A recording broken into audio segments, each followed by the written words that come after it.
हो दर्शकबिन, अन्ततः भुन्टी गर्भवती भइसकेको कुरा उनले थाहा पाइसकेकी छिन्। के भयो त भन्ने कुरा सबै सम्झेर उनी एकान्त ठाउँमा जान्छन् र उनका दाइ टोकाले भने बहिनी खोज्दै जाँदा आफ्नी श्रीमती पूर्णिमा केटासँग बसिरहेको कुरा देख्छन् उनले।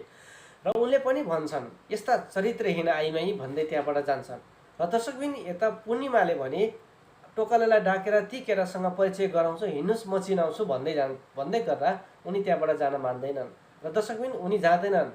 र यी सबै कुराहरू भुन्टीले देखिसकेकी हुन्छन् र भुन्टीले पनि आफ्नो दाइलाई सम्झाउँछिन्, जानु न दाइ, भाउजूले बोलाइरहनु भएको छ, म तपाईँको खुसी हेर्न चाहन्छु। यति भन्नासाथ टोकालेले पनि भन्छन्, मेरो खुसीहरू केही होइन बहिनी, मलाई सबै कुरो थाहा भइसकेको छ, म तिम्रो खुसी हेर्न चाहन्छु भन्दै आफ्नो बहिनीलाई सम्झाउँछन्। म किन तिमी यहाँ आएर बसेको भन्दै गाली गर्छन्। र त्यसै पनि यता भुन्टीले पनि भन्छन्, मलाई एकान्त ठाउँ मन पर्न थाल्यो क्या दाइ भन्दै उनले सम्झाउँछन्। हो दर्शकबिन, यता पूर्णिमाको आमाले भने उनी केटासँग गएको सबै कुराहरू देखिरहेकी हुन्छन् र यी सबै कुराहरू उनका बुवालाई भन्छन्। हेर्नुहोस् है, हाम्रो पूर्णिमाको चालामाला ठिक छैन भन्दै गर्दा उनकै बुवाले पनि आफ्नो छोरीलाई सम्झाउन खोज्छन् र भन्छन्, पूर्णिमा त कोसँग आएको, त घरबार भएको मान्छे हो, त्यसरी हेर्न मिल्दैन, जैलाई सम्झाउनुपर्छ, जैले देख्नुभयो भने के हुन्छ भन्दै गर्दा उनले सम्झाउँछिन्, के हुनु, केही पनि हुँदैन, जैले मलाई छोडिसक्नुभयो, अब हामी केही सम्बन्ध छैन भन्दै गर्दा यता सबै कुराहरू उनका बुवाले भन्छन्, हेर पूर्णिमा, जसरी भए पनि ज्वाइँलाई सम्झाउनुपर्छ भन्दै गर्दा उनी झर्केर, आमा हुन्, आमाको ठाउँमा बस्न दिनुपर्छ, उनी बसुन्, तर मेरो बारेमा कसैले चियो चर्चा गर्नु पर्दैन भन्दै रिसाउँछिन्। हो दर्शकबिन, यता बालकुमारीलाई भने उनको बुहारीले निकै हप्पर चप्पर गरेकी छिन् अनि गाली गरेका छिन्। मैले सबै कम्पनी खोल्नुपर्ने, मैले सबै व्यापार विषय हेर्नुपर्ने र घर बनाउन मैले पैसा हालेको, यति भन्नासाथ बालकुमारीले पनि भन्छन्, हो बाबा हो, मैले सबै कुरा देखेको छु भन्छन्। र मसँग पैसा छैन भन्दै उनी झर्केर त्यहाँबाट जान्छन् भने भूमिकाले यी सबै कुराहरू देखिसकेकी हुन्छन् र भूमिकाले पनि भन्छन्, थाहा पाउनु भयो नि तपाईँले, मेरो सबै जेठबुहारीले गर्छन् भनेको होइन, देख्नुभयो भन्दै गर्छन्। र यतिकैमा भूमिकाले पनि भन्छन्, हेर्नुहोस् है आमा, मलाई अस्ट्रेलिया गएर बस्नु छ, मैले अस्ट्रेलिया गएर बस्ने सपना मैले देखिसकेको छु, यो मेरो पुरा हुनुपर्छ। यतिकैमा भूमिका र उनका आमाले पनि आफ्नो बुवालाई भन्छन् र त्यसैगरी उनका बुवाले पनि जवाब दिन्छन्, मलाई केही पनि थाहा छैन, जब भुन्टीबरी यो घरमा आउँदैनन्, जब भुन्टीबरीले सुख पाउँदैनन्, तबसम्म म तिमीहरूको केही पनि कुरा सुन्दिनँ भन्छन्।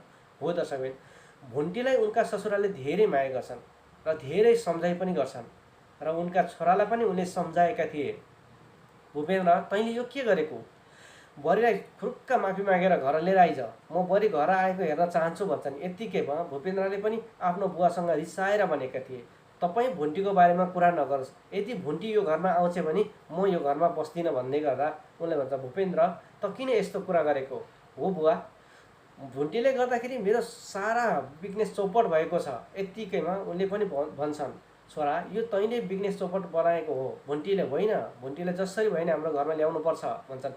त्यसै पनि यता टोकालेले पनि फोन गर्न भ्याएनन् भन्दै उनलाई सम्झाइरहेका हुन्छन्, बुवा मैले तपाईँलाई फोन गर्नुपर्ने थियो तर मैले फोन गरिनँ भन्दै सबै कुरा भनिरहेको बेलामा यता भुन्टीको आवाज सुनाइदिनु न बाबु भन्छन् भुन्टीको ससुराले र भुन्टीसँग बोल्छन् र भुन्टी पनि मलिम स्वरमा भनिरहेकी हुन्छन्, बुवा दर्शन भनेर सबै कुराहरू उनले सम्झिरहेका हुन्छन् र उनलाई भुन्टीलाई सान्त्वना दिन्छन् उनका ससुराले, बुहारी म सबै कुराहरू व्यवस्था मिलाउँछु, म सबै कुराहरू गर्छु, चिन्ता नमानी बस है भन्छन्। र त्यसै पनि भुन्टीले पनि हवस् भन्छन्। यता भूपेन्द्रको दाइ भने निकै तनावमा छन्, उनले व्यापार बिजनेस सबै भूपेन्द्रले डुबाइसकेका छन्।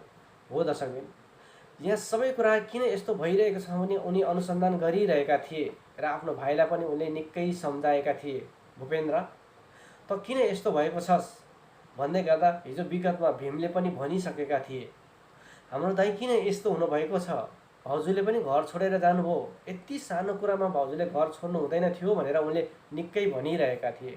र त्यसै पनि उनी निकै तनावमा हिँडिरहेका हुन्छन् बाहिर रोडमा र त्यत्तिकैमा भूपेन्द्र भने केटीसँग मस्की मस्की हिँडेको उनले गाडीमा देख्छन् र यो भाग यत्तिकै सकिन्छ। त्यसै पनि अब के होला त, भूपेन्द्रको दाइले भूपेन्द्रलाई गाली गर्लान् या कम्पनीको बारेमा सम्झाइ बुझाइ गर्लान्, या भूपेन्द्रले सबै कुराहरू थाहा पाएर उनले केटी लिएर हिँडेको हो नि त, अब के भूपेन्द्रले भुन्टीलाई धोका दिँदैछन् त भन्ने विषयमा तपाईँहरू समक्ष पूर्ण अर्को रिभ्यू लिएर आउने नै छौँ। तबसम्म मलाई पनि बिदा दिनुहोस्। हस्त, जय नेपाल।